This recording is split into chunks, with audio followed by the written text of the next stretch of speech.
दोस्तों recent research से पता पड़ा है कि इंडिया पॉर्न देखने में वर्ल्ड में तीसरे स्थान पर है। लेकिन गवर्नमेंट वादा करती है कि इंडिया के अंदर पॉर्न कंप्लीटली बैन है, लेकिन फिर भी हम वीपीएन वगैरह कुछ यूज करके हम पॉर्न को देख ही लेते हैं। तो यार पॉर्न देखना कितना खराब है, कितना अच्छा है और कब और कितनी उम्र में देखना चाहिए, तो इस वीडियो के अंदर हम सारी बातें डिस्कस कर रहे होंगे। कैम्ब्रिज यूनिवर्सिटी के टॉप न्यूरो साइंटिस्ट ने काफी डीप रिसर्च के बाद पता लगाया कि एक नॉर्मल ब्रेन एंड एक पॉर्न एडिट ब्रेन में क्या डिफरेंस होता है। तो ये है एक नॉर्मल इंसान का ब्रेन और ये है एक पॉर्न एडिट का ब्रेन। तो कुछ लोग सोच रहे होंगे कि इसमें येलो लाइट इतनी तेज क्यों जल रही है। तो साइंटिस्ट ने कई सालों की रिसर्च करने के बाद पता लगाया कि एक ड्रग एडिक्ट ब्रेन पर जो ड्रग्स लेने के बाद असर होता है, यही सेम इफेक्ट पॉर्न देखने के बाद भी होता है। तो इस वीडियो को देखने के बाद पॉर्न देखने से पहले 10 बार सोचोगे। सबसे बड़ा क्वेश्चन है कि हम पॉर्न क्यों देखते हैं, why do we watch porn.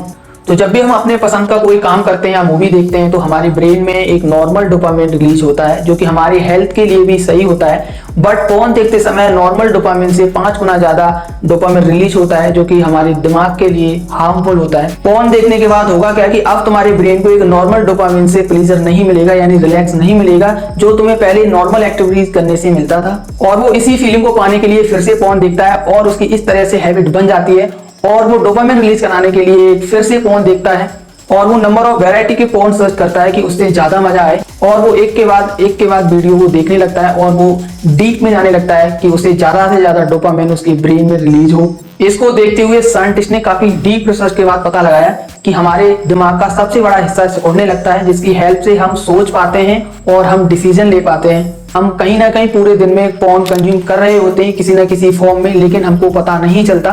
तो इसका सबसे बड़ा कारण है सोशल मीडिया। पेरेंट्स बच्चों को कम उम्र में ही इंटरनेट और सोशल मीडिया से कनेक्ट करा देते हैं बिकॉज इंडिया में ऐसी बहुत सारी एडटेक कंपनी हैं जो कि ऑनलाइन एजुकेशन प्रोवाइड कराती हैं और पेरेंट्स को कहीं ना कहीं लगता है कि यदि हमने अपने बच्चों को ऑनलाइन एजुकेशन प्रोवाइड नहीं कराई तो उसकी एजुकेशन पर इम्पैक्ट पड़ेगा और फिर बच्चा कैसे सोशल मीडिया से डायरेक्ट पॉर्न वेबसाइट पर चला जाता है, ये हमें बिल्कुल भी नहीं पता पड़ता कि कब और कैसे हम पॉर्न वेबसाइट पर चले जाते हैं। जो पोर्नोग्राफी का एक स्टार्टिंग फेज है जो सोशल मीडिया से स्टार्ट होता है, like YouTube, Instagram, Twitter and Snapchat. Porn in every forms like YouTube, Instagram, movies and Twitter, ऐसे सारे तमाम प्लेटफॉर्म हैं। कहीं ना कहीं आप इनके थ्रू आप पॉर्न कंज्यूम कर रहे होते हैं। एक्चुअल में आपको पता ही नहीं लगता कि कब हम सोशल मीडिया से डायरेक्ट पॉर्न वेबसाइट पर चले जाते हैं। पोर्नोग्राफी का स्टार्टिंग फेज जो कि सोशल मीडिया से स्टार्ट होता है, हमें एक्चुअल में पता नहीं लगता कि कब और सोशल मीडिया को स्क्रॉल करते करते हम पॉर्न वेबसाइट को विजिट कर लेते हैं। मैं तुम्हें समझाता हूँ। कई बार आप किसी काम को लेकर स्ट्रेस होते हो तो आज सोचते हो कि भैया आज मैं पॉर्न देख लेता हूँ, कल से मैं नहीं देखूंगा, अपना स्ट्रेस दूर करने के लिए। तो ये भी एक बहुत बैड हैबिट है लोगों का कि स्ट्रेस में आकर के पॉर्न को विजिट करते हैं और पॉर्न को वॉच करते हैं। इसका सॉल्यूशन क्या है? How to stop watching porn. Actual में porn is not real, it is totally scripted. जिसमें 2 सेलिब्रिटीज होते हैं, जो भी सेलिब्रिटीज करते हैं उनको ये सब करने का पैसा मिलता है, लेकिन एक्चुअल में हम इसे रियल समझ लेते हैं। ये टोटली स्क्रिप्टेड बेस होता है और हम पॉर्न देख के अपनी एक्सपेक्टेशन भी बढ़ा लेते हैं जो कि हमारे मैरिड लाइफ पे सीधा इम्पैक्ट होता है।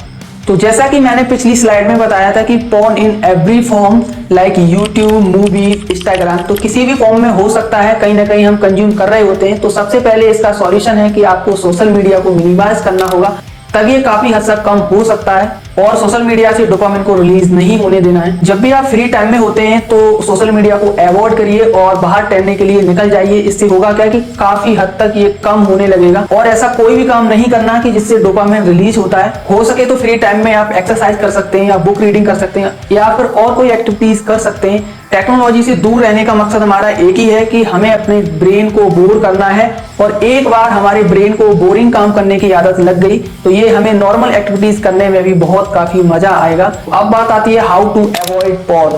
तो पोर्नोग्राफी से आप कैसे दूर रह सकते हैं और बच सकते हैं। इसका सबसे बेस्ट तरीका है कि आप पता लगाओ कि सबसे ज्यादा किस टाइम पर आप पॉर्न को देखते हो और उसी समय पर कोई और एक्टिविटीज स्टार्ट कर दो और इससे उसे रिप्लेस कर दो कंप्लीटली। इससे क्या होगा कि काफी हद तक आपका ब्रेन भूल जाएगा ये एक्टिविटीज को और ये सर्कल आप 1 वीक तक चलाते हो तो डेफिनेटली आपका पॉर्न देखना बंद हो जाएगा। किसी और टाइम के लिए कोई नई हैबिट डेवलप करनी है जो कि उसी समय पर आपको करना है। ध्यान रहे कि उसी टाइम पर आपको पॉर्न नहीं देखना है, उसी समय पर आप अपने कोई मनपसंद का काम कर सकते हो और ये सब आप 1 वीक तक एक साइकिल में कर लेते हो तो डेफिनेटली आप पॉर्न को अवॉइड करने लगोगे और आपका पूरी तरह से पॉर्न से मन हट जाएगा। जैसा कि हमने वीडियो में बहुत सारे फैक्ट के साथ कवर कर चुका हूं कि पोर्न देखना कितना हार्मफुल है, और ये बात अपने जब तक दिमाग में नहीं बिठाएंगे कि पोर्न हमारे ब्रेन के लिए कितना डेंजरस हो सकता है, कितना हार्मफुल होता है, तब तक आप पोर्न नहीं छोड़ पाएंगे। तो मेक श्योर ये वाला पॉइंट अपने दिमाग में बिठा लें कि पोर्न इज वेरी डेंजरस। तो यार वीडियो आपको जरा सा भी इंटरेस्टिंग और इन्फॉर्मेटिव लगी हो तो don't forget to like, share and subscribe.